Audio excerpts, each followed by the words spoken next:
గ్రంథాలు ఉన్నటువంటి ఈ గ్రంథములో చెప్పిన క్రీస్తే నిజమైన క్రీస్తు. మనకి ఏ వేదము అక్కర్లేదు, మనకే ఉపనిషత్తు అక్కర్లేదు, మనకి ఏ పురాణము అక్కర్లేదు, మనకే గీత అక్కర్లేదు, మనకే ఖురాను అక్కర్లేదు. వాళ్ళందరూ ఇక్కడ నుంచి కాపీ కొట్టిన వారే. మళ్ళీ చెప్పనా, వాళ్ళందరూ ఇక్కడ నుంచి కాపీని కొట్టండి చప్పట్లో.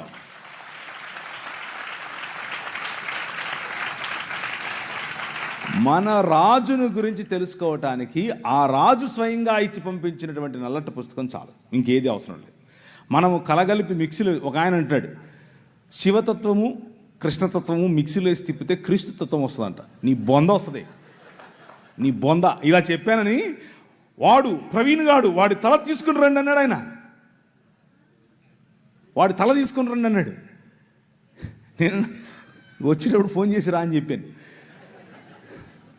వచ్చినప్పుడు ఫోన్ చేసిరా బాబు, ఎక్కడున్నా చెప్తాను, తీసుకుందు కానీ తల ఏంటి నువ్వు తల తీసేది? కృష్ణతత్వము శివతత్వం కలిపేసి మిక్సీలో అయితే క్రీస్తుతత్వం వచ్చుద్దా? నీ బొందొచ్చుద్ది. ఇది డిసానెస్టీ అంటే వారి మత గ్రంథాల పట్ల వారికి ఎంతో భక్తి ఉంటుంది. వాళ్లకు దేవుడు అనగానే ఒక ఆలోచన ఉంటుంది. ఆ ఆలోచన తీసుకొచ్చి మనకు దేవుడు అనగానే ఉన్న ఆలోచనతో కలిపి చెరిపి క్రీస్తుకున్నటువంటి అశేషమైన, క్రీస్తుకున్నటువంటి విభిన్నమైన, క్రీస్తుకున్నటువంటి యునీక్, ఆయనను పోలినటువంటి వారు ఇంకెవరు లేరు అని వాక్యం చెప్తూ ఉంటే, ఆయనకు సమానులు ఇంకొకరు లేరు అని వాక్యం చెప్తూ ఉంటే, ఆళ్ళలో ఇళ్లలో క్రీస్తుని ఎత్తుక్కోవడం ఏంటి? అస్సలు చేయకూడదు. 66 పుస్తకాలున్న బైబిల్ గ్రంథం, నువ్వు ఎత్తి చూపించినటువంటి బైబిల్ గ్రంథం, అదే నీ రాజు ఇచ్చినటువంటి గ్రంథం, అంతే. ఇంకా ఏ గ్రంథం అవసరం లేదు. అవన్నీ చదవాలి. ఎందుకు చదవాలి? వాళ్ళ భావజాలం తెలుసుకోవడం కోసం. అందులో మనం క్రీస్తుని ఎత్తుక్కోవడం కోసం కాదు. అందులో మన క్రీస్తుని ఎత్తుక్కోవాల్సిన అవసరం లేదు. క్రీస్తుని ఎక్కడ ఎతకాలి? 66 పుస్తకాలు ఉన్నటువంటి బైబిల్ గ్రంథంలో మాత్రమే వెతకాలి. అందులో మాత్రమే ఆయన ఉన్నాడు. ఇంకెక్కడ కూడా ఆయన్ను కాపీ కొట్టినటువంటి అనేకమైనటువంటి గ్రంథాలు ఉన్నాయి. కానీ కాపీలు ఎందుకు? మనకు ఒరిజినల్ ఉంటే. అర్థమవుతుందా? ఒరిజినల్ ఉంటే కాపీ ఎందుకు అవసరం లేదు. నేనేమో వీళ్ళని కాఫీ అడిగాను. కాఫీ అంటే గుర్తొచ్చింది. కాఫీ తాగందే నాకు ఎలా ఉందంటే, ఇంకా నిద్రపోతున్నాను, ఏంటండి రాత్రి మీరు ఆవులించకుండా నన్ను అలా కట్టేస్తారా 11:30కు? నేను ఇంటికి వెళ్ళేవరకు ఎంత అయింది అనుకుంటున్నారు? 12. పడుకునేంత వరకు, రాత్రి పని చేసుకుని పడుకునేంత వరకు ఎంత అయింది అనుకుంటా? 3:30కు పడుకుంటే పొద్దున్నే ఫోన్ చేశారు, అన్నా వస్తున్నావా? నా భార్య అక్కడి నుంచి ఫోన్ చేసి, బయలుదేరేవా? అటెళ్ళాలా ఇటెళ్ళాలా? ఇక్కడేమో మీరందరూ లాగెత్తున్నారు, అక్కడేమో నా భార్య లాగెత్తుంది. ఏంటి నా పరిస్థితి? కాఫీ ఇవ్వమంటే వీళ్ళు కాఫీ ఇవ్వట్లేదు, కాఫీ ఇవ్వట్లేదు. ముఖ్యం సరే, కాఫీ ఇవ్వట్లేదండి. కాఫీ లేకుండా ఎలాంటి బతికేది మనసులో? సరే, ద కాల్ ఆఫ్ గాడ్, దేవుని యొక్క పిలుపు. ఏంటి ఆ పిలుపు? ఏం పిలిచాడు? దేనికని పిలిచాడు? జేమ్స్ అన్న మీటింగ్ పెడతాడు, అక్కడికి వెళ్ళిపోయి పిలిచాడా? అంత మాత్రమే పిలిచాడా? నో. మనకు మీటింగ్లు అవసరం, మనకు సహవాసం అవసరం. అయితే వంగయ్య, వెంకటలక్ష్మి, నైనా, ఉప్పర్ల వెంకట్రావు, సుష్మా, జానకిరామ్, గూదె వెంకటేశ్వర్లు, గంగయ్య, వెంకట సాయి కుమార్, వెంకట ప్రవీణ్ కుమార్, వీళ్ళందరి కోసం ప్రార్థన చేయమని ఒక పెద్ద ఆయన నాకు ఒక చీటీ ఇచ్చాడు. అలాగే మా అమ్మగారిని కూడా జ్ఞాపకం చేసుకోండి. తలలుంచుకుంటే ప్రార్థించుకుందాం 2 నిమిషాలు. కృప కలిగిన తండ్రి, నన్ను ఇంతవరకు చదివిన పేర్లను, అలాగే మా అమ్మగారిని ప్రభువా మీరు జ్ఞాపకం చేసుకొని మీ చిత్తంలో మమ్మల్ని ఆశీర్వదించి ఆయుష్ను, ఆరోగ్యాన్ని పొడిగించండి. మీ చిత్తములో మమ్మల్ని మీ పిల్లలుగా ఎదగటానికి అవసరమైనటువంటి అన్ని వనరులు దయచేయండి. నాకు మా అమ్మ తప్ప ఇంకెవరున్నారయ్యా? నిన్ను చూసుకోవాలంటే ఆమెనే చూసుకుంటాను. ఆమె ఆయుష్ను పొడిగించు. ఈ ప్రార్థనను ప్రభు అయిన యేసుక్రీస్తు నామంలో చేస్తున్నాం తండ్రి, ఆమెన్. సో మనకు దేవుడిచ్చినటువంటి నిన్న మనం మాట్లాడుకున్నటువంటి మాటలు పొడిగింపుగానే ఈరోజు కొన్ని విషయాలు చేద్దాం. ఉమెన్, స్త్రీలు ఇన్ సనాతన ధర్మం. ఏమంటారు? ఇచ్చేయండి కాఫీ, పర్లేదు. మా వాళ్ళు తాగుతూనే మాట్లాడుకుంటాం, ఏం ప్రాబ్లం లేదు. టైం వేస్ట్ చేయకుండా. ఏమంటారు అంటే మళ్ళీ ఆకలి అవుతుంది మీకు అంటే మేము వెళ్ళొద్దా ఇంటికి? మాకు ఇల్లు ఉండవా? మాకు భార్య లేరా? ఏంటిది? 1 గంటకు వదిలేస్తాను. టైం ఎంత అయింది? 12. 1 గంట ఏంటి? ఏమ్మా నువ్వా? ఏందమ్మా ఇదే? ఇలా చేస్తే ఎట్లా? పక్క రాయలసీమని, అందుకే ఇలా మాట్లాడేది. అర్థమైందా? అట్ట చెప్పాక నువ్వు. నా భార్య ఉంది, కోసి పాత్రేస్తుంది, ఉక్కు మామూలు పాత్ర కాదు. అడబెట్టండి. ఏమిరా నువ్వు రాలేదు ఇంటికి అని అడుగుతుంది. ఆమె హిందీ, ఆమె రాయలసీమ కాదు, హిందీ. ఆమెను ఎక్కడ చేసుకున్నాను నేను? ఒకరోజు బ్యాప్టిస్ట్ చర్చిలో వెళ్ళి నేను ఉపవాసం ఉండి ప్రార్థన చేస్తున్నాను. దేనికోసం? అప్పుడు క్యాట్ ఎగ్జామ్ ప్రిపేర్ అవుతున్నాను. క్యాట్ ఎగ్జామ్ దేనికి రాస్తారు చెప్పండి? క్యాట్ అంటే పిల్లి కదన్నా అన్నారు పొరపాటున. క్యాట్ ఎగ్జామ్ దేనికి రాస్తారంటే MBA కోసం రాస్తారు. MBA లాంటి చదువులు చదవాలి అంటే క్యాట్ ఎగ్జామ్ రాయాలి. Cat GRE. క్యాట్ ఎగ్జామ్ కోసం ప్రిపేర్ అవుతున్నాను. ప్రిపేర్ అవుతూ ఉంటే వెళ్ళి ఒకరోజు ప్రార్థన చేస్తూ ఉంటే ప్రభు నాకు ఒక దర్శనం ఇచ్చాడు. కళ్ళు తెరుచుకునే ప్రార్థన చేస్తున్నాను, కళ్ళు మూసుకొని నిద్రపోవట్లేదు. కళ్ళు తెరుచుకునే ప్రార్థన చేస్తున్నాను. ప్రార్థన చేస్తూ ఉంటే ఆమోసు గ్రంథం ద్వారా ఆయన మాట్లాడి అనేకమైన జనాలు నెత్తి మీద టోపీలు పెట్టుకొని తెల్లటి వస్త్రాలు వేసుకొని ప్రభు అయిన యేసుక్రీస్తులోనికి పరిగెట్టుకుంటూ రావడం నేను చూశాను. నా దర్శనంలో చూశాను. ప్రభు అన్నాడు, నువ్వు ఇందోర్ అనే పట్టణానికి వెళ్ళాలి అన్నాడు. ఇందోరా? ఏంటిది? నేను ఎప్పుడు ఇన్లా, ఆ ఊరు ఎక్కడ ఉంటుందో నాకు తెలియదు. మ్యాప్లో ఎతికా, ఇందోర్ అనేది మధ్యప్రదేశ్లో ఉందని తెలిసింది. వెళ్ళిపోయా రాత్రికి రాత్రి. ఒక బ్యాగ్ తీసుకుని దాంట్లో 2 చొక్కాలు 2 ప్యాంట్లు వేసుకుని వెళ్ళిపోయా. ఏమో ఎచ్చులుగా వెళ్ళిపోయా. అక్కడ చూసి చలి, అక్కడికి వెళ్ళిపోతే రైల్వే స్టేషన్లోనే ఉండాల్సి వచ్చింది. నాకు ఎవరు తెలియదు అక్కడ. 3 రోజులు 3 రాత్రుళ్ళు రైల్వే స్టేషన్లోనే ఉన్నాను. రైల్వే స్టేషన్లోనే ఉండి సువార్త పరిచర్య చేస్తూ ఉంటే మోకాళ్ళ మీద ప్రార్థన చేశాను. ప్రవ్వా ఏంటి, తుమ్ జాతా హై మై ఆతా హై, ఇంతే వచ్చు నాకు, అంతమించేం రాదు. జాతా హై ఆతా హై ఇంతే వచ్చు. ప్రవ్వా ఏంటి ప్రవ్వా, నాకు ఈ భాష రావట్లేదు, నేను ఏం చెప్పాలి అని అంటే అనర్గళంగా మాట్లాడటానికి హిందీ ఇచ్చాడు. దేవునికి స్తోత్రం కలుగును గాక. అనర్గళంగా, మామూలుగా కాదు. ఒక్క నెలలోనే టీవీలో మాట్లాడాను. ఎలా? హిందీలో మాట్లాడాను. నేనేం నేర్చుకోలా, ఏ స్కూల్కి వెళ్ళలా, ఏ గ్రామర్ చదవలా. కానీ వాళ్ళు నన్ను సౌత్ ఇండియన్ అనుకోరు. ఎందుకు అనంటే నేను మాట్లాడే హిందీ అంత శుద్ధంగా ఉండేట్లుగా మాట్లాడాను ఆ రోజుల్లో. కారణం ఏంటి అని అంటే ద పవర్ ఆఫ్ గాడ్. నీ రాజు ఆయన వాడుకోవాలి అనుకుంటే కావలసిన ఈవులు ఇస్తాడు, కావలసిన వరాలు ఇస్తాడు, కావలసినటువంటి అవకాశాలు ఇస్తాడు. నాకు ఇచ్చాడు. నేను వెళ్ళి మాట్లాడాను. అక్కడ కలిసాను నా భార్యను. అందుకు చెప్పాను ఇది, ఇంకేదో దాని కాదు. అక్కడ ఏంటి ఫుల్ చక్కెర వేసారేంటి? నేను చక్కెర తాగను, హనీ. ఓకే. అక్కడ నేను పనిచేసేటటువంటి, అంటే నేను ఏ సంఘంలో అయితే వెళ్ళానో ఆ సంఘం పాస్టర్ గారు అమ్మ లడ్డులాగా దొరికాడు అనుకున్నాడో ఏమో తెలియదు, కానీ వాళ్ళ కూతురునిచ్చి పెళ్లి చేశాడు. నిజంగానే ఆయనకు నేను లడ్డూగా దొరికానో లేదో తెలియదు, కానీ నాకు మాత్రం నా భార్య లడ్డుగానే దొరికింది. మామూలు లడ్డు కాదు. ఇప్పుడు నేను చేసే పరిచర్య, మీకు కనిపించే పరిచర్య, నేను చేసే పరిచర్యల్లో ఒక 10వ వంతు మాత్రమే. నిజంగా చెప్తున్నాను, 10వ వంతు మాత్రమే. చర్చ్ ప్లాంటింగ్ కానివ్వండి, రోడ్డు మీద పడుండే వాళ్ళని తీసుకొచ్చుకోవడం కానివ్వండి, పిల్లలను పెంచడం కానివ్వండి, డిసైపుల్షిప్ ట్రైనింగ్ కానివ్వండి, బైబిల్ కాలేజెస్ కానివ్వండి, బిజినెస్ యాజ్ అనే పరిచర్య కానివ్వండి, వ్యాపారాలు స్థాపించే పరిచర్య కానివ్వండి, పొలిటీషియన్స్గా ప్రజలను రిలీజ్ చేసే పరిచర్య కానివ్వండి, ఇలాంటి పరిచర్యలు అనేకమైన పరిచర్యల్లో నా భార్య నా ముందు నాకు వెనక్కుండి నడిపిస్తాయి. మామూలు కాదు, నేను తల కానీ ఆమె మెడ. ఆమె ఊగినట్టే మనం ఊగాలి, ఏం ఆప్షన్ లేదు. ఫోన్ చేసింది, ఎప్పుడొస్తున్నా? మీరేమో 2 గంటల వరకు చెప్పాలంటారా? అంత కుదరదు. అక్కడ హైకమాండ్ స్విచ్ చేసింది, వెళ్ళిపోవాల్సిందే, వేరే ఆప్షన్ లేదు. కాబట్టి 1 గంట ముగించేస్తాను.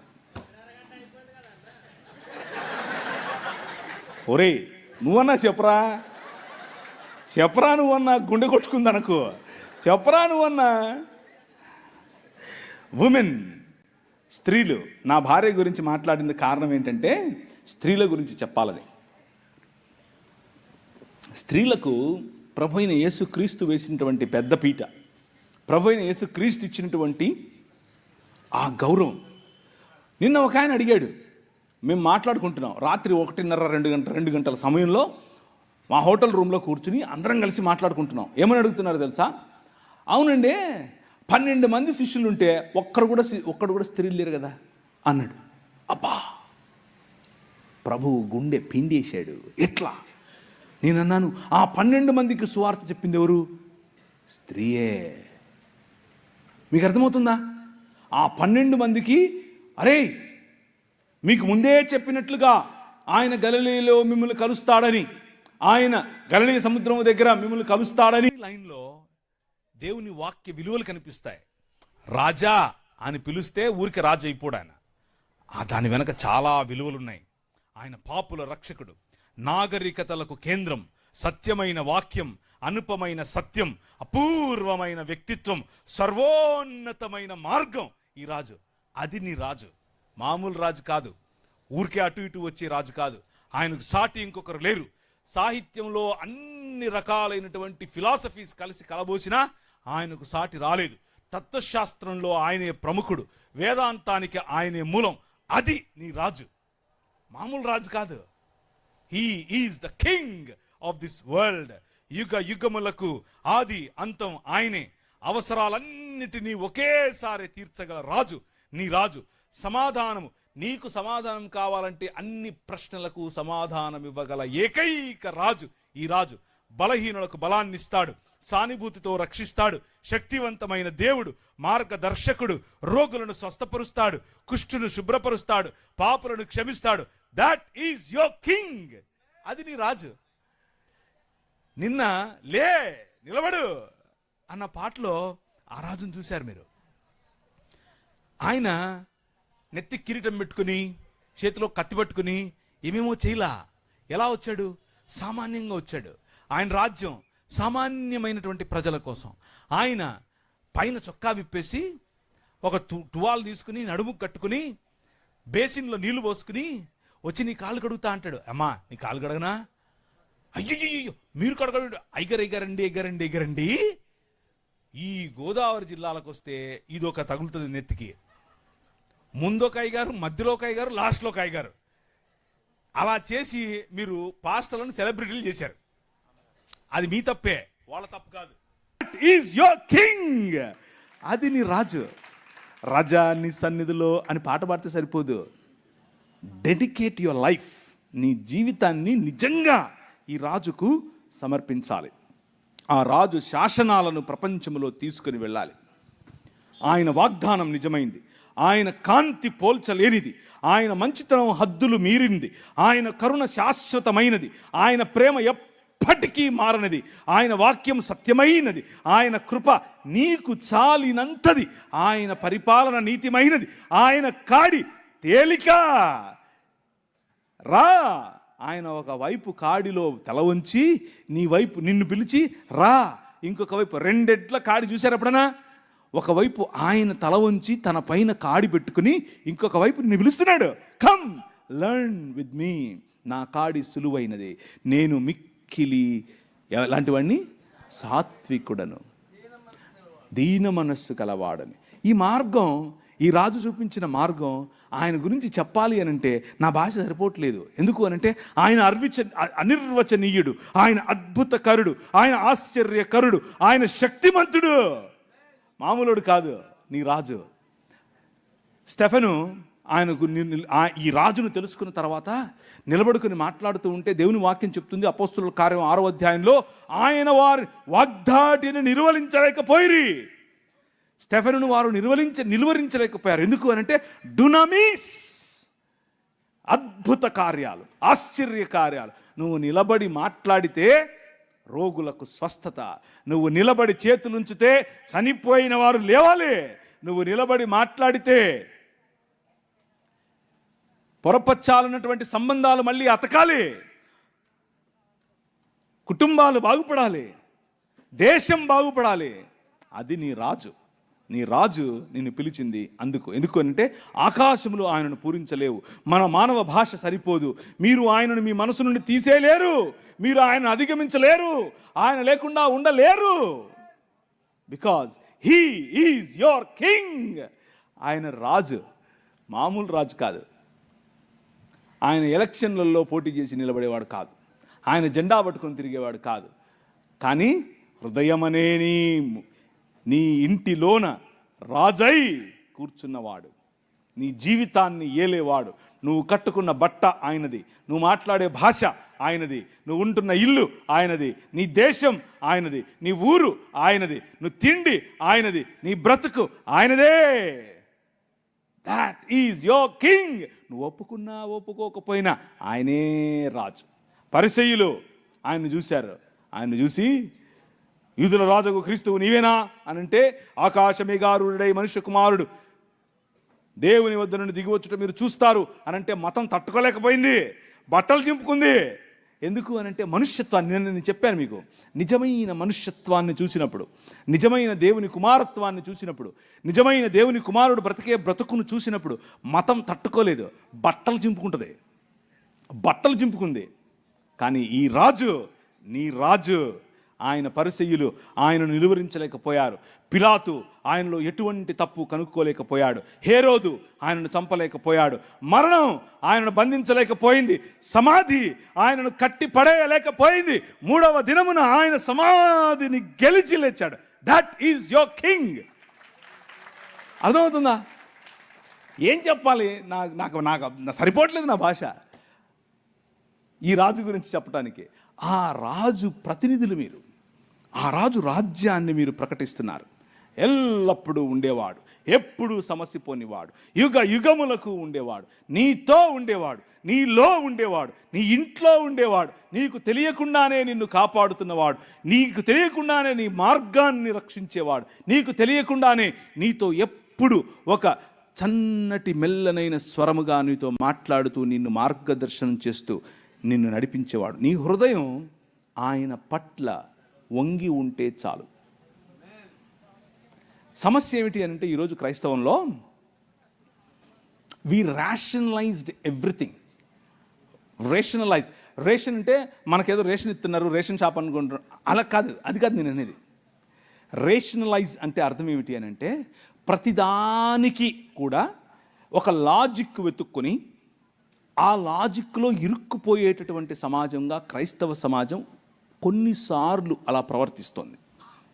బట్ యువర్ కింగ్, నీ రాజు, లాజిక్కు పైన ఉంటాడు. లాజిక్ ఆయన సేవకుడు, లాజిక్ ఆయన సేవ కోసమే పుట్టింది. He is the ultimate logic. ఒకరోజు నేను చెప్పాను లేదు నాకు గుర్తులేదు, కానీ నేను సేవ చేస్తున్నాను, వాక్య పరిచయం చేస్తున్నాను, అందరి ముందు సాక్ష్యం చెప్తున్నాను, కానీ దేవునితో కొట్లాడుతున్నాను, బొంగమూతి పెట్టాను, అలిగాను. ఎందుకో తెలుసా? మా పెద్ద పాప పుట్టిన 20 రోజులకు డాక్టర్ దగ్గరికి తీసుకెళ్తే ఆమె గుండెలో టెట్రాలజీ ఆఫ్ ఫాలో అనే ఒక రోగం ఉందని చెప్పాడు. ఏంటి టెట్రాలజీ ఆఫ్ ఫాలోనా? నాకు అర్థం కాలేదు అని అంటే, నీకు అర్థం అవడం కోసం ఒక మాట చెప్తాను చూడని చెప్పి, గీతాంజలి సినిమా చూసావా అంది. చూసా అని చెప్పా. మీరు చూసారా? మీరందరూ పరలోకం పోయేవాళ్ళు, మీరు చూడరు. నాలాంటి దరిద్రుడు, నాలాంటి నీచుడు, నాలాంటి సినిమాలు చూసేవాడు ఉన్నాడు ఒకడు. ఏం చేద్దాం చెప్పండి? చూసా అని చెప్పా. గీతాంజలి సినిమాలో హీరోయిన్కు ఉందే, ఆ హీరోయిన్కు ఉండే రోగమే నీ పాపకు అని చెప్పారు. చచ్చిపోద్ది అని చెప్పి నా మనసు పగిలిపోయింది. ఏం ప్రభువా, నీ కోసమే కదా నేను పరిచయం చేస్తున్నా. మనశ్శాంతిగా హైదరాబాద్లో ఉండేవాడిని, నాకు దర్శనమిచ్చి ఇందోర్ అన్నావు, ఇందోర్కి వచ్చాను. ఈమెను పెళ్లి చేసుకో అన్నావు, నా పాస్టర్ కూతుర్ని చేసుకున్నాను. నా భాష కాదు, నా కులం కాదు, నా మతం కాదు, నా ప్రజలు కాదు, నా భాష ఏది కాదు, నా సంస్కృతి కాదు, చేసుకోమంటే చేసుకుంటుని. నా కోసం పరిచయం చేయను. బిలాలా, కోర్కు, గోండు ఇలాంటి తెగల మధ్యలో పని చేయమన్నావు, చేశాను. ముస్లింలు వచ్చి చిరుతపులలాగా పడుతున్నారు, కానీ నువ్వేమన్నావు, కానిరా నీకోసం నేనున్నా, కొట్టు అన్నావు. నేను అధ్యయనం చేశాను, అధ్యయనం చేసి నీకోసం నిలబడ్డాను. నీకోసం నేను ఇంత చేస్తే నా బిడ్డకు నువ్వు ఇలా చేస్తావా? నీకు తెలియకుండానే నిన్ను కాపాడుతున్నవాడు, నీకు తెలియకుండానే నీ మార్గాన్ని రక్షించేవాడు, నీకు తెలియకుండానే నీతో ఎప్పుడు ఒక చన్నటి మెల్లనైన స్వరముగా నీతో మాట్లాడుతూ నిన్ను మార్గదర్శనం చేస్తూ నిన్ను నడిపించేవాడు. నీ హృదయం ఆయన పట్ల వంగి ఉంటే చాలు. సమస్య ఏమిటి అంటే ఈరోజు క్రైస్తవంలో వి రేషనలైజ్డ్ ఎవ్రీథింగ్. రేషన్ అంటే మనకేదో రేషన్ ఇస్తున్నారు, రేషన్ షాప్ అనుకుంటున్నారు, అలా కాదు, అది కాదు నేను అనేది. రేషనలైజ్ అంటే అర్థం ఏమిటి అని అంటే ప్రతిదానికి కూడా ఒక లాజిక్ వెతుక్కొని ఆ లాజిక్లో ఇరుక్కుపోయేటటువంటి సమాజంగా క్రైస్తవ సమాజం కొన్నిసార్లు అలా ప్రవర్తిస్తోంది. బట్ యువర్ కింగ్, నీ రాజు లాజిక్కు పైన ఉంటాడు. లాజిక్ ఆయన సేవకుడు, లాజిక్ ఆయన సేవ కోసమే పుట్టింది. He is the ultimate logic. ఒకరోజు నేను చెప్పాను లేదా నాకు గుర్తులేదు, కానీ నేను సేవ చేస్తున్నాను, వాక్య పరిచయం చేస్తున్నాను, అందరి ముందు సాక్ష్యం చెప్తున్నాను, కానీ దేవునితో కొట్లాడుతున్నాను, బొంగమూతి పెట్టాను, అలిగాను. ఎందుకో తెలుసా?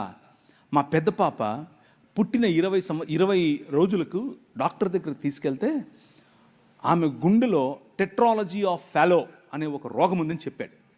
ఏంటి టెట్రాలజీ ఆఫ్ ఫాలోనా? నాకు అర్థం కాలేదు అని అంటే, నీకు అర్థం అవడం కోసం ఒక మాట చెప్తాను చూడని చెప్పి, గీతాంజలి సినిమా చూసావా అంది. చూసా అని చెప్పా. మీరు చూసారా? మీరందరూ పరలోకం పోయేవాళ్ళు, మీరు చూడరు. నాలాంటి దరిద్రుడు, నాలాంటి నీచుడు, నాలాంటి సినిమాలు చూసేవాడు ఉన్నాడు ఒకడు. ఏం చేద్దాం చెప్పండి? చూసా అని చెప్పా. గీతాంజలి సినిమాలో హీరోయిన్కు ఉందే, ఆ హీరోయిన్కు ఉండే రోగమే నీ పాపకు అని చెప్పారు. చచ్చిపోద్ది అని చెప్పి నా మనసు పగిలిపోయింది. ఏం ప్రభువా, నీ కోసమే కదా నేను పరిచయం చేస్తున్నా. మనశ్శాంతిగా హైదరాబాద్లో ఉండేవాడిని, నాకు దర్శనమిచ్చి ఇందోర్ అన్నావు, ఇందోర్కి వచ్చాను. ఈమెను పెళ్లి చేసుకో అన్నావు, నా పాస్టర్ కూతుర్ని చేసుకున్నాను. నా భాష కాదు, నా కులం కాదు, నా మతం కాదు, నా ప్రజలు కాదు, నా భాష ఏది కాదు, నా సంస్కృతి కాదు, చేసుకోమంటే చేసుకుంటుని. నా కోసం పరిచయం చేయను. బిలాలా, కోర్కు, గోండు ఇలాంటి తెగల మధ్యలో పని చేయమన్నావు, చేశాను. ముస్లింలు వచ్చి చిరుతపులలాగా పడుతున్నారు, కానీ నువ్వేమన్నావు, కానిరా నీకోసం నేనున్నా, కొట్టు అన్నావు. నేను అధ్యయనం చేశాను, అధ్యయనం చేసి నీకోసం నిలబడ్డాను. నీకోసం నేను ఇంత చేస్తే నా బిడ్డకు నువ్వు ఇలా చేస్తావా? మీలో ఉందా ఈ ప్రశ్న కూర్చున్న వాళ్ళల్లో? ఏం ప్రభా, నీకోసం ఇంత నేను భక్తిగా జీవిస్తూ ఉంటే నాకెందుకు ఈ కష్టాలు? నాకే ఎందుకు నా మొగుడు ఎప్పుడు తాగుతూ ఉంటాడు? ఎందుకు నా భార్య ఎప్పుడు నా మీద సరుగుతూ ఉంటుంది? ఎందుకు నా పిల్లలు నా మాట వినరు? ఎందుకు నా ఆర్థిక ఇబ్బంది నాకే ఎందుకు? ఉందా ఈ ప్రశ్న మీలో? నేను ఆ ప్రశ్న గుండానే వెళ్ళా. హబక్కూకు గ్రంథంలో హబక్కూకు మఠం వేసుకొని గోపురం ఎక్కుతాడు, గోపురం ఎక్కి కూర్చుంటాడు. నువ్వు నాకు చెప్పాల్సిందే, నేను వదలను. ఎందుకని? ఈ అవినీతి పరులు వచ్చి మాకు తీర్పు తీర్చడం ఏంటి? మేము నీ పిల్లలం కదా అంటూ మఠం వేసుకుని కూర్చుంటాడు. ప్రభు అంటున్నాడు, అన్యాయము చేసేవారి యొక్క తలలపైన ఈటలు దించడానికి నేను బయలుదేరాను. చూస్తూ ఉండు, సంవత్సరములు గడిచిపోతూ ఉంటాయి, కానీ నా కార్యము నూతన పరుస్తూ ఉంటుంది. సమస్తాన్ని నూతనం చేయటానికి నీ రాజు బయలుదేరాడు. ఆ మాట మాట్లాడాడు నాతో. ఒకరోజు ఆమెను ఆ డాక్టర్కు చూపించుకుని, డాక్టర్ ఈ మాట చెప్పిన తర్వాత నేను నా భార్య, నాకు అప్పట్లో ఒక పాడైన దాన్ని ఏమంటారు తుపారి కారు ఒకటి ఉండేది, అది చెత్త, అది కారు కాదు అది, దాంట్లో వస్తున్నాను సైడ్లో ఆపి తట్టుకోలేక లోపలున్న ఈ కోపం, లోపలున్న ఈ దాన్ని ఏమంటారు పగిలిపోతుంది లావాలాగా, బయటకు వచ్చి గట్టిగా అరుస్తున్నా, ప్రభు వైపు చూస్తున్నా, ఓయ్ ఎందుకు, నాకే ఎందుకు, ఏడుస్తున్నా, కళ్ళలో నీళ్ళు కారిపోతున్నాయి, అందరూ ట్రాఫిక్ అందరూ చూస్తున్నారు, ఇలా ఏంటి పిచ్చి పట్టిందా అని. ప్రవక్తల జీవితాల్లో ఇలాంటివి ఎన్నో జరిగాయి. హబక్కూకు జీవితంలో ఇదే జరిగింది. మఠం వేసుకుని మిద్దెక్కి కూర్చున్నాడు. ఏ ప్రభువా, ఈ అలిగేషన్ నాకే ఎందుకు, నేనేమి చేయలేదే ఆ అమ్మాయిని, ఊరికే నా మీద కేసు పెట్టింది, ఊరికే నా మీద ఇలా అవాకులు చవాకులు, ఎందుకు ఇది? నో, అగ్నిలో పుటము వేసి తీసినట్టు బంగారము వలె నిన్ను బయటకు తీస్తానన్నాడు. ఆయన తీశాడు. హల్లెలూయా, ఆయన తీశాడు. నీ కింగ్, నీ రాజు. నువ్వు చేయాల్సిన పని ఏంటంటే అలుగు, కొట్లాడు, పర్వాలేదు, ఎందుకంటే ఆయన నీ నాయన, మీ నాయన, నీ తండ్రి. ప్రియులారా, దేవుని యొక్క కృపారమైనటువంటి కృప అంత అక్కర్లేదు నాయనా, ఏంటిది అను చాలు. నువ్వు గొప్ప గొప్ప ఫ్లవరీ లాంగ్వేజ్ మాట్లాడక్కర్లేదు, ఆయనకు అదంతా అవసరం లేదు. నువ్వు పల్టీలు కొడితే, నువ్వు ఉపవాసం ఉంటే, నువ్వు ఏదో చేస్తే ఆయన నీకు ఇస్తాడు. నేను కొట్లాడే ఆయనతో, ఎందుకు, నా బిడ్డకి ఎందుకు?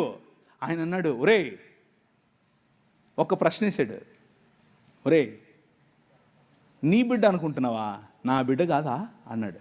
కళ్ళు అలా కారిపోయాయి అంతే. నా బిడ్డ కాదా? పట్టతల మొహోడా, నువ్వేం ప్రేమించావురా నీ బిడ్డని? ఐ యామ్ ద కింగ్ అన్నాడు. నేను రా రాజు, నేను చూసుకుంటా ఆ పాపను అన్నాడు. సంవత్సరం లోపల కంప్లీట్ కరెక్షన్. నారాయణ హృదయాలయాలో తీసుకెళ్తే కంప్లీట్ కరెక్షన్. మిగిలిన పిల్లలు ఎలా ఉన్నారో అలాగే నా పిల్ల ఎదిగింది, నా పాప ఎదిగింది, పెరిగింది. ఇప్పుడు 17 సంవత్సరాలు. ఈ ఏప్రిల్లో బైబిల్ కాలేజ్ అమెరికాలో వెళ్తుంది. ఎందుకు తెలుసా? My king he still lives today. ఆయన ఇంకా బ్రతుకున్నాడు. ఆయన చావును చంపిన రాజు. నేను అలిగినప్పుడు, నేను గొనిగినప్పుడు, నేను ఆయనకు వ్యతిరేకంగా ఆలోచించినప్పుడు, నాకే ఎందుకు చేశావు అన్నప్పుడు, అసలు నేను ఇవన్నీ ఎందుకు చెప్తున్నా నాకు తెలియదు. నేను ప్రిపేర్ అయ్యి వచ్చింది ఒకటి, మీకు చెప్పేది ఒకటి. కానీ ఎందుకో చెప్తున్నా వినండి. మీలో ఎవరో కూర్చొని ఉన్నారు, ఎవరో ఈ క్వశ్చన్తో ఉన్నారు. మీకే ఆన్సర్ ఇది. Your God did not leave you. నీ దేవుడు నిన్ను వదల్లా. నీ భర్త ఇంకా సనాతనంలోనే ఉంటూ నిన్ను బొట్టు పెట్టుకో, నువ్వు అది చేయి, నువ్వు ఇది చేయి అని నిన్ను పెస్తర్ చేస్తున్నాడా? నువ్వు అలక్కు, నువ్వు దేవునితో కొట్లాడు, పర్వాలేదు. కానీ నీ రాజు నిన్ను చూస్తున్నాడు. ఆయన సమస్తాన్ని నూతనపరుస్తున్నాడు. నీ కుటుంబం నూతనపరచబడబోతోంది, నీ శరీరం నూతనపరచబడబోతోంది, నీ జీవితం నూతనపరచబడబోతోంది. ఎందుకు నేను చెప్తున్నానని కాదు, నో, నేనేంటి, నేనెవరు అసలు, అందుకు కాదు.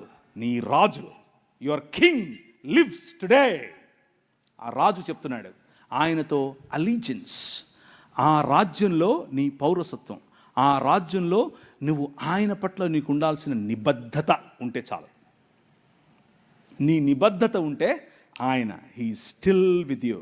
పురాతన కాలం మొదలుకొని శాశ్వత కాలము తన ప్రత్యక్షతను చూపిస్తూ వస్తున్నటువంటి రాజు, నీ రాజు. ఈరోజు నీకు ప్రత్యక్షత కావాలంటే అడిగి చూడు. రేషనలైజ్ చేయకు. Supernatural involvement of God,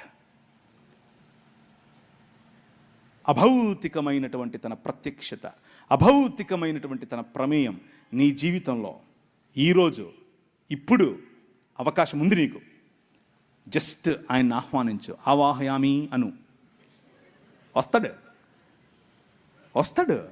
ఆ రోజు, ఒకరోజు నేను ప్రభువుని తెలుసుకోకముందు ఒకడిని, నా స్నేహితుడే, నాతో కలిసి తిరిగినోడే, మా అన్న మీద కత్తి విసిరేశాడు అని చెప్పి వాడిని కొట్టి చంపేశా. మర్డర్. చంపేసి పొదల్లో పడేసి వెళ్ళిపోయా. వాడు చావాలా, నేను బతికా. లేకపోతే నేను జైల్లో ఉండేవాడిని. Kadapa central Xylo, Rajahmundry central Xylo. వాడు బతికాడు. మా అక్క నాకు కాంప్రమైజ్ చేసింది వాడితో. ఆ రోజు ఒక సన్నని మెల్లని స్వరం, ఈ ఊరు విడిచిపెట్టి వెళ్ళిపోను, నువ్వు వెళ్ళిపోయి వేరే వేరే ఊర్లో వెళ్ళు అన్నాడు. నాకు ఎవరో తెలీదు, నేను ఎందుకు వింటున్నానో తెలీదు. బస్టాండ్కి వెళ్ళాను. బస్టాండ్కి వెళ్ళి టికెట్ కొనుక్కుంటూ తిరుపతి అన్న టికెట్ కొనుక్కోకుండా హైదరాబాద్ను కొనుక్కున్నాను. ఎందుకు కొనుక్కున్నాను నాకు తెలియదు. హైదరాబాద్లో ఎవరు లేరు నాకు తెలిసిన వాళ్ళు. హైదరాబాద్ వెళ్ళిపోయా. పొద్దున్నే లేచి దిగితే బస్సు ఆగింది, డీలక్స్ బస్సు. ఆ రోజుల్లో డీలక్స్ బస్సు ఉండేవి. దిగా, ఎక్కడికి వెళ్ళాలో తెలీదు. ఒక ప్రాంతానికి ఆయనే నన్ను నడిపించాడు. భయంకరమైన గంజాయి, భయంకరమైన దాన్ని ఏమంటారు, మత్తులో ఉండేవాడిని ఎప్పుడంతే. అలాంటి వాడిని నన్ను పట్టుకుని ప్రభు మార్చాడు. నా జీవితాన్ని మార్చేశాడు. నన్ను చూస్తే మా ఇంట్లో వాళ్ళకు కంపరం, నన్ను చూస్తే మా ఇంట్లో వాళ్ళకు దాన్ని ఏమంటారు, ఒక రకమైనటువంటి జుగుప్స. ఎట్లా పుట్లేవరో నా కడుపు నువ్వు అనుకునే మా అమ్మ కనీసం ఈరోజు సిగ్గుపడదు నన్ను చూసి. ఎందుకో తెలుసా? Your king lives today. నీ రాజు ఈరోజు బతుకున్నాడు, మాట్లాడాడు. సన్నని స్వరం. నీకు వినిపిస్తుందా? ఆ స్వరం నీకు వినిపిస్తుందా? నాతో మాట్లాడాడు ఒకరోజు. You are the light of the world అని చెప్పాడు. నువ్వు ఈ ప్రపంచానికి, ఈ లోకమునకు వెలుగు అన్నాడు. నేను వెలుగేంటి, నా దగ్గర ఎప్పుడు వెలుగుంటుంది అన్నాను నేను. But that king transformed my life. నా జీవితాన్ని మార్చేశాడు. కూర్చున్నావు నువ్వు, జేమ్స్ అన్న పిలిచాడని వచ్చావు. జేమ్స్ అన్న అంటే అభిమానం, పర్వాలేదు, అంతవరకు బాగానే ఉంది. కానీ ఈ రాజు తెలుసా నీకు? ఈ రాజుతో పరిచయం ఉందా? ఈ రాజు స్వరం విన్నావా? ఈ రాజు నడిపిస్తూ ఉంటే నడిచావా? నీకు ఆయనతో అనుబంధం ఉందా? నీకు ఆయనతో పరిచయం ఉందా? నీ కుటుంబంలో ఈ రాజు రాజా, లేకపోతే మత ప్రాతిపదికన ఒక పక్క గుడి కట్టి అని కూర్చోబెట్టించావా గుమ్మంలో? Think about it. Your king is real king. నీ రాజు సామాన్యమైన రాజు కాదు. సనాతనంగా ఉన్నటువంటి ధర్మంలో స్త్రీల గురించినటువంటి మాట స్క్రీన్ మీద మీకు కనిపిస్తూ ఉంది. స్త్రీణాం స్వభావానాం ఇచ్ఛామి శరేతుం భరతసస్తం స్త్రియో హి మూలం దోషాణం లఘుచిత్తాః పితామహ. స్త్రీలంటేనే దోషముల చేత నింపబడిన వారు అని చెప్తున్నాడు. ఏంది నన్ను చూస్తున్నావు? నేను చెప్పలేదు, ఆయన చెప్తున్నాడు. ఇక్కడ యుధిష్ఠిరుడు చెప్తున్నాడు. ఎవరికి చెప్తున్నాడు?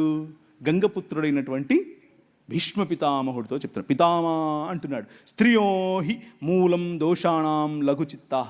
చిన్న బుద్ధి అంట వాళ్ళకి. ఇది వాళ్ళ రాజ్యం, వాళ్ళు కట్టే రాజ్యం ఇది. వాళ్ళు కట్టే రాజ్యంలో స్త్రీకి ఉన్నటువంటి పాత్ర ఇది. మహాభారతం అనుశాసన పర్వం సెక్షన్ నెంబర్ 38 ఏమని చెప్తుంది? Verily from the same eternal source have women sprung in to existence at the time again. ఓ నారదముని, when women were created, these faults that I have enumerated were planted in them. భగవంతుడే వారిలో ఈ కుశల బుద్ధిని, ఈ కుటిల బుద్ధిని, ఈ ప్రజలను మోసపుచ్చే బుద్ధిని, ఈ తక్కువ బుద్ధిని స్త్రీలలో ఉంచాడు, ఆయనే పెట్టాడు. ఇది వాళ్ళు కట్టే రాజ్యం. అర్థమవుతుందా? Your king is different from them. నీ రాజు చాలా డిఫరెంట్. ఇంకా ఏంటి? బ్రహ్మవైవర్త పురాణం 61వ అధ్యాయం 22-41 నుంచి, women are made by God Brahma to seduce and spoil men. పురుషులను భ్రష్టు పట్టించడానికే స్త్రీలను ఆయన తయారు చేశాడు. శ్రీమద్ భాగవతం 3వ అధ్యాయం 31 నుంచి 40 వరకు, ఉమెన్ రిఫ్లెక్ట్ మాయా. వాళ్ళొక మాయావి జీవులు. నువ్వు నవ్వుతున్నావు, నేను చెప్పట్లేదు బాబు, వాళ్ళు చెప్తున్నారు. ఇది నా ఉద్దేశం కాదురా నాయన, వాళ్ళ ఉద్దేశం. నా ఉద్దేశం వేరు, చెప్తాను. మనుస్మృతి 9వ అధ్యాయం 17వ వచనం, Manu while making women desired her for sexual pleasure. కేవలం వాళ్ళు రతిలో పాల్గొనటానికి, రతిలో కేవలం పురుషులకు సుఖం ఇవ్వటానికి మాత్రమే చేశారు. వాళ్ళు ఎంతసేపు వాళ్ళకి అదే కామవాంఛ అని రాశారు. నేను అనట్లేదు, వాళ్ళు రాశారు. భగవద్గీత 9వ అధ్యాయం 32 says women are born from పాపయోని. పాపయోనుల నుంచి పుట్టిన వారు స్త్రీలు. మహాభారతం 13వ ఖండం 19వ వేదా says women are bad and deceitful. మాయావులు, మోసపుచ్చటానికే స్త్రీలను దేవుడు చేశాడు. మనుస్మృతి 5వ అధ్యాయం 147, 148 వచనాలు, women should never be free, they must be under father or husband or sons. అందుకనే మన సంస్కృతిలో, మన దేశంలో స్త్రీలకు స్వాతంత్రం లేదు. తండ్రి పాలనలో అన్నా ఉండాలి, భర్త పాలనలో అన్నా ఉండాలి, కొడుకుల పాలనలో అన్నా ఉండాలి. నీ రాజు, యువర్ కింగ్ ఈజ్ డిఫరెంట్. ఆయన ఏమన్నాడు? అమ్మా ఆయన చెప్పినట్టు చేయండిరా అంది వాళ్ళమ్మ. అమ్మా నా టైం రాలేదు కదా, ఎందుకు, సర్లే నువ్వు చెప్పావు కదా చేస్తా, నువ్వు చెప్పావు కదా చేస్తా. రే ఏంట్రా 12 ఏళ్ళ వయసు, ఎక్కడికి వెళ్ళిపోయావురా? మేమంతా తిరిగి మేము నీకోసం. అమ్మా నేను మా నాయన పనే చేస్తున్నా కదా. జ్ఞానుల ఎదుట నిలబడి తల్లిదండ్రులకు ఇచ్చేటటువంటి గౌరవం, స్త్రీకి ఇచ్చేటటువంటి గౌరవం ఆయన ఇచ్చాడు. సువార్త ఏంటా సువార్త? పర్వతముల మీద ఆయన సువార్తను ప్రకటించే వారి పాదములు ఎంత సుందరములు, ఎంత మనోహరములు. ఎవరు వాళ్ళు? సలోమే. ఎవరు వాళ్ళు? మగ్దలేనే మరియా. ఎవరు వాళ్ళు? మరియా, యునియా, దోర్కా. ఎవరు వాళ్ళు? ప్రిస్కా. అంతా స్త్రీలే. Your God, your king, he honours you my sister. నువ్వంటే ఆయనకు అంత గౌరవం. నిన్ను ప్రపంచంలో ఉన్న ప్రతి సంస్కృతి తక్కువగా చూసింది. నిన్ను ప్రపంచంలో ఉన్న ప్రతి సంస్కృతి నువ్వు ఓటేస్తే సగం ఓటే అంది, నీ అభిప్రాయం సగం అభిప్రాయమే అంది, నీ తీర్పు చెల్లదు అంది. కానీ ఈ ప్రపంచాన్నే రూపాంతరము చెందించేటటువంటి సువార్త అనే తీర్పు, నేను లేచాను, నేను మరణాన్ని జయించాను అనేటటువంటి ఈ సువార్త స్త్రీకి చెప్పి పంపించాడు. That is your king. అర్థమవుతుందా? ఆయన ఈ లోక మర్యాదను తిరగరాస్తాడు. That is your king.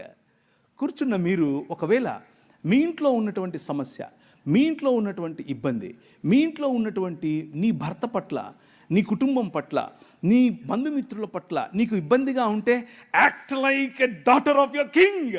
నీ నాయన కూతురుగా నువ్వు ప్రవర్తించు.